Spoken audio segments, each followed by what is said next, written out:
Okay, so we're out here in the shop, and I'm routing a pocket in this box for my Rick and Morty to sit into. And I'm using my router today.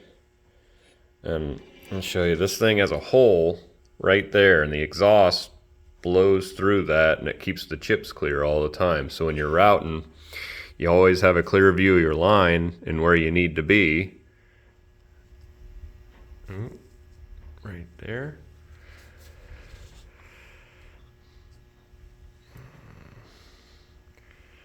So